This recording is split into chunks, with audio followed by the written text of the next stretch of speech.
Clubhouse. Clubhouse. Clubhouse. Thank you. Clubhouse. Clubhouse. Thank you. Clubhouse. Clubhouse. Clubhouse. Clubhouse.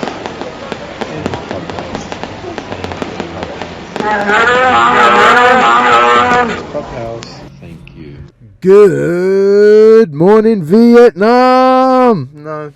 I'm getting there. How does Robin Williams do it? I have no idea. It's really annoying. Hello? Good morning, Vietnam. Hello? Yeah, that's better. Robin Williams would approve. I just want to talk a little bit about Rida. Mena's husband. Gosh, he's a lovely person. This ain't going to be a troll episode, I don't think. I'm actually really happy that I got to speak to him because I got to contextualize a really vile kind of message that I sent to a bunch of people, an audio message that got me in a lot of trouble. Got the police called, by the way. Ooh, Rida, that message that you listened to, that audio message, that got one of the family members to call the police on me. I keep forgetting to go to the police station, but because it's a non-urgent matter, I think they just have it filed as someone spoke to me and that I said that I'll come to the station. But we'll see how that progresses, or if it progresses, or, whatever. I don't know. But that audio message got me in a lot of trouble. And I sent it to Rida after I had a conversation with him because it was important for him to understand how I felt. No, it was important for him to understand the anger and where the anger was coming from and how vicious the anger was, how strong it was. To me, the anger is a reflection of, what I had done to me. But beside that,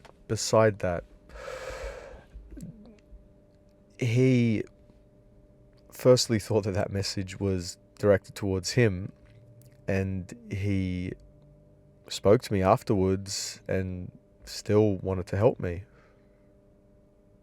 He was upset, but I think he saw through the contents of the message and understood that there was something more to it. And he wasn't really fazed by it in the same way that my Uncle Maroon was and all my other cousins were. And it exemplifies what I think is the issue with the family, in that there's binaries, right? The Maronite Lebanese community in Sydney in the house of Taouk, right, is not a perfect house, but no, it is really. And for me, Rida represents the good aspirational parts, and my Uncle Maroon represents the junky, trashy side.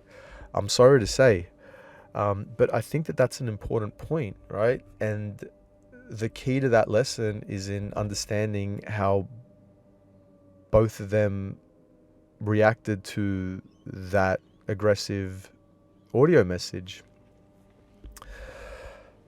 My Uncle Maroon wanted to run away. He didn't learn the skills that would help him contextualize and understand a message like that. To him, it's just associated with violence and fear. And because he's had so much violence and aggression in his life, right, he can't cope with any more. He's almost like a victim of battered wife syndrome, you see. He's put up with so much that even the slightest thing just makes him snap. And I don't believe that he would have been able to sort of process, deconstruct, understand that message, see through what I was saying, and understand that your nephew was sending like a really violent, really aggressive, really thoughtful 17-minute message about how he despises you and your family and your daughter Sandy, because, you know, Sandy's trashy. The fact that that happened, right? That's a real fact that you have to contend with, that a message like that exists from Andrew Taouk, his nephew, right? And so I find it interesting how different people deal with that message. And my wife's seen that message, my mum's seen that message, my sister, all of my cousins have. And the overwhelming majority understand what it is, right? And don't hold any malice towards me, sort of understand that that's me crying out, right? And then, you know, you have my uncle, right, who can't deal with criticism, right, can't deal with, I don't know, his own demons, I suppose. He can't confront his own demons or something. Perhaps that's a broad statement and I can't really back that up.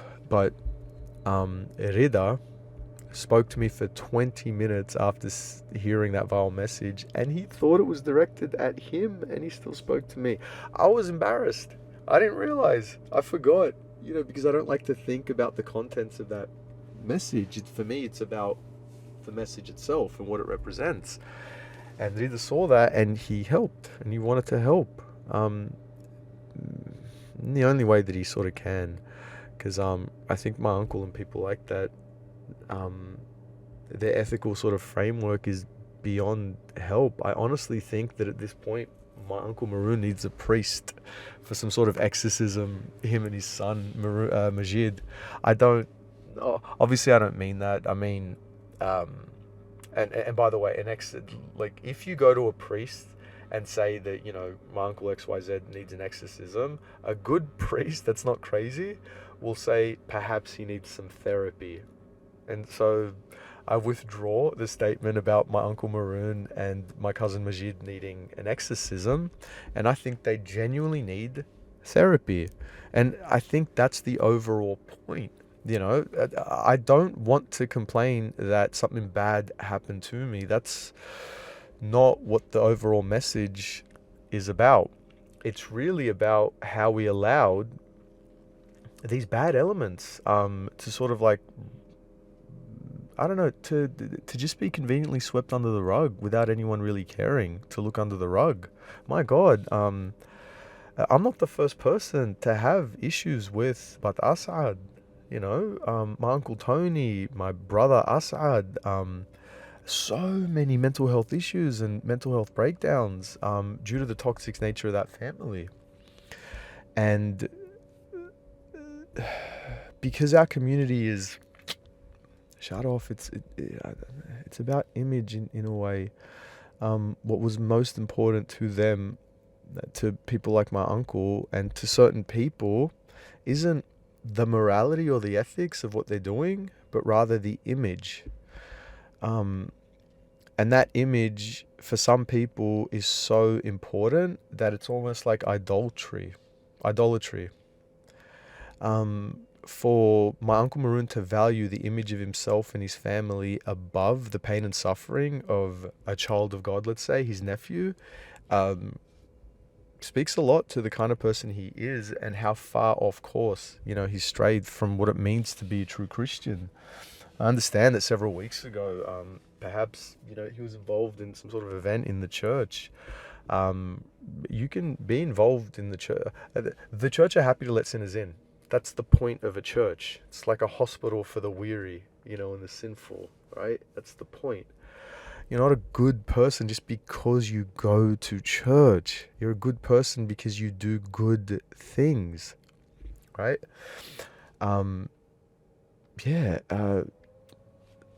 So when a man considers all of his actions to be good and in line with God, even though they're demonstrably bad and unethical and immoral, that's a level of delusion that, warrants therapy, let's say. But it really speaks to how strongly people value the ego, their image. Our hero, Jesus Christ, correct me if I'm wrong, but he didn't really care about image to the extent that he sacrificed himself for us. He didn't care that, he can get invited to cool family events and he's well respected by people. I'm pretty sure that Jesus was all about kind of being disrespectful to a lot of people. It's kind of what got him in trouble. It's bizarre, how far off course someone like my Uncle Maroon could be, and that concerns me. But then you get people like Rida, Mana's husband. Oh boy, and I think I'm in love with Rida. That's the thing. With me and being in this sort of emotional, kind of vulnerable state, I tend to kind of really be overly grateful almost when someone's able to kind of hear me out and empathize with me. And I really felt like I got that from Rida in a way that I haven't been able to get from many people in the family. Oh, perhaps just Bata Asad. And it's interesting because another person that I have to compare to in terms of someone trying to sort of like help me and calm me down and understand was David Romanous. But David Romanous spoke to me when I was like in the middle of a really intense manic episode. So Jesus Christ, our Lord and Savior, probably couldn't like calm me down at that point, So he kind of copped it a lot from me. And I made those disgusting sort of unfair Facebook posts about him because I was acting like such a monster.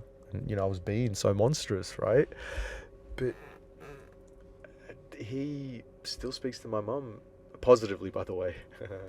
Not like Ammi Sharbel, like lying to her about me stealing money from the family. Ugh, pretending that he wants to fucking help me. Anyway,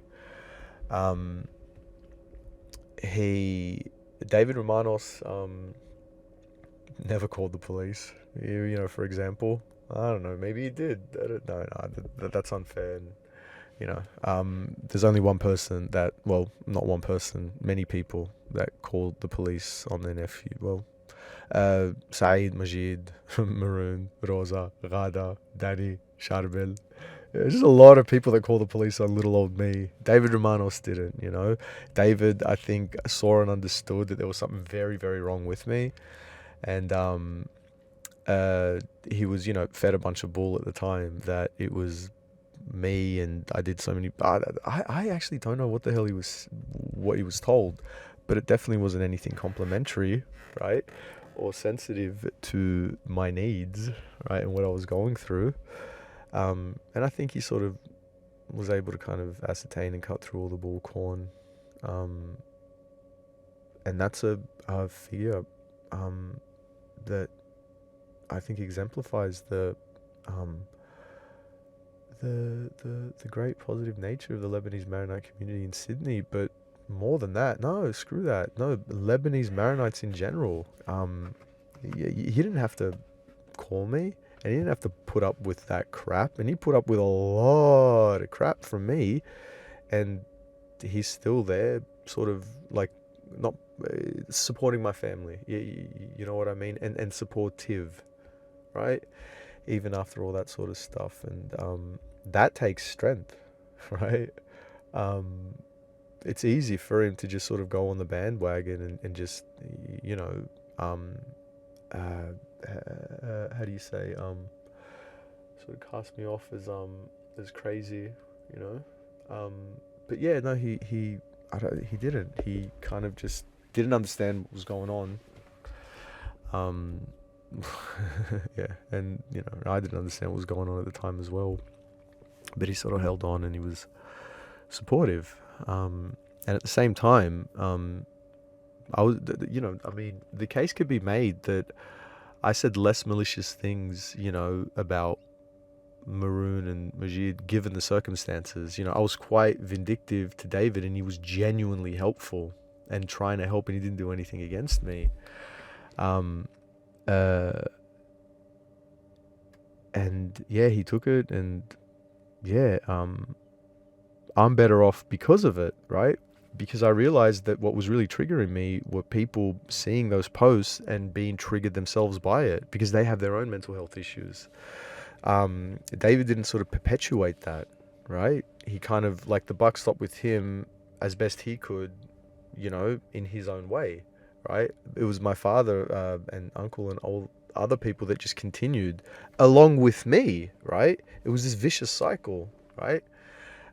Between me, my father, Ammi Sharbel, Ammi Maroon, Saeed, Majid, all that, right? The only difference, the only thing that the community got wrong was that they assumed that it was only me doing stuff because I made it public. They were preventing me from getting workers' compensation and a bunch of stuff. But David, yeah, that's a leader, right? That's a leader. He wasn't swayed, you know? I mean, not everyone can kind of deal with my family in the manner that they did, and me, and still kind of come out forgiving and loving and compassionate, right?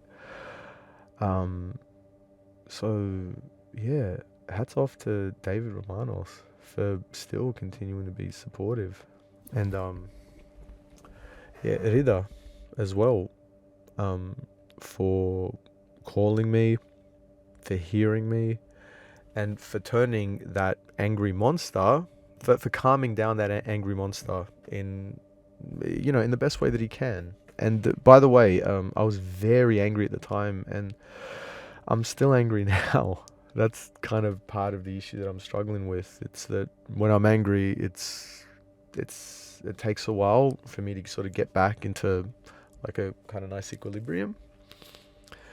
And I'm just so happy, and I feel so much more confident moving forward because I have the support of so much more people in my family.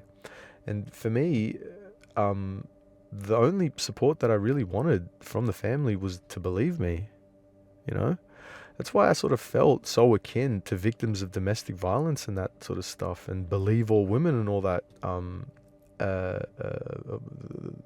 that sort of sloganeering. I was very cynical, years ago about the whole idea of that. Well, of course we're going to believe all women because we believe the truth. My God, was I naive and ignorant and stupid for thinking that. Lebanese Maronite in Sydney, we know how deceitful our family members are. Like, it's just ingrained in us. I think it's a condition of like the diaspora of us, coming from a civil war. We're very cynical, distrusting or whatever. But we live and breathe. A big part of our character and our personality is deceit in a way, and that's not a good thing, I don't think. Yeah, so the whole idea of believe all women is, like, you need a slogan to remind people that, and just believe all people. When someone's sort of crying out in the manner that I was crying out, there's something wrong, right? And the fact that it was so easily dismissed as I'm crazy or something, even though I'm specifically mentioning events and people and names, people just didn't want to believe it, I suppose. People prefer the inconvenient truth or whatever. But there were so many people that were involved in a lot of bad things that were happening to me that refused to tell the truth. And if they just were honest to themselves and other people, a lot of harm could have been avoided. This sort of deceitful kind of nature is really, really, really toxic. So I think the level of deceit in the community, or how, how easily the family. No, I just can't believe that how comfortable my family was about lying about me, and how easily that was believed by other people. And I think it's a cause for concern. You know, this podcast is a way to sort of redress the issue with deceit in the community. I don't know. Like, it's I I like the idea of people listening to me and listening to the ease that I speak the truth, or my version of the truth, right? So they understand that it's nothing to be scared of. You can be honest to yourself and others. It's okay if your uncle's upset. You're upset with your uncle, and you have something to say about him. Say it. If your uncle's lying about you, or if you're cousins, and if you're feeling abused and overwhelmed, speak out. That's the overall message. Yeah. Oh, and find great people in our community that can help you, because my dad failed me, my Uncle Maroon failed me, and Charlie failed me, my auntie failed me, my cousins failed me. And David Romanous, couldn't fix me because I was so broken, right? But he helped in his little way, right? Rida helped in his little way. And that contributed to, me moving forward on the path of, life, let's say, right? But what other family members do? And what do other family members do? Because it's the binary and it's a choice. You can live in a world where Andrew's crazy and he's a piece of crap because he's a thief and he stole money, right? Right? You can believe that. You can believe whatever you want. You can believe that the moon is made of cheese, right?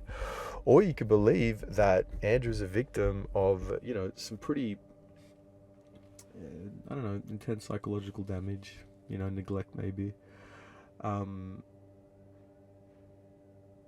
Yeah. Regardless of what it is, the overall message is don't hold things in. Speak up. Speak out. If there's an issue, you can talk about it. I had to wait till a lot of bad things happened to me so I can collect enough evidence to talk the truth. And I hope that doesn't happen to anyone else, and it doesn't need to go to that extent. Yeah. Rida. Oh, I love Rida. Oh gosh. His sister has got a birthmark on her neck, and she wears it beautifully. That's when you're dealing with someone really lovely and amazing. Internally she's got something lovely going on, because she leans into that quote unquote scar, that defect, right? She knows how to use that, right? It takes artistic skill, it takes intelligence, it takes courage. There's something really beautiful and inspiring about Rida's family, and his father. I don't know much about his father, but even my father was scared, or revered Rida's father. I think he translated some of Khalil Gibran's work either into English or into Arabic. Yeah. Rida's father, was a translator. Ooh, do you want to hear a fun fact, Rida? My favorite author, Dostoevsky, he was also a translator. Yeah, he translate English into Russian. Yeah, it's interesting. I was surprised that Rida was a plumber. I was like, oh, great. This beautiful, intelligent Adonis. Because he's tall. He's just well built. He's structured very well. Why the hell did he get into plumbing? And I don't know why he got into plumbing, because he's Maronite and he's Maronite.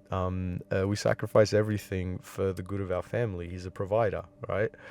So, perhaps you don't get paid well translating, but he gets paid well plumbing, being a plumber. He's got an amazing, lovely family, great company, great person, great family, great father, great father. Like, I barely met his father, but in just that one interaction with him, I felt so inspired because he was so revered and respected, and he's just an intellectual, really. And that's what I want to be, in a way. Well respected for my thoughts and ideas. Yeah, I kind of like that idea, you know? I'm going to have an experiment with that. Rida's a good dad and a good person, I think. Maybe not, right? Prove me wrong, community. The Lebanese Maronite community in Sydney. I hope this was a good one. Oh, and my Tesla's charged up to 84%. Lovely. Lovely little podcast break while my car charges. Thank you so much for listening. Yeah, I really appreciate it. All right. Love you.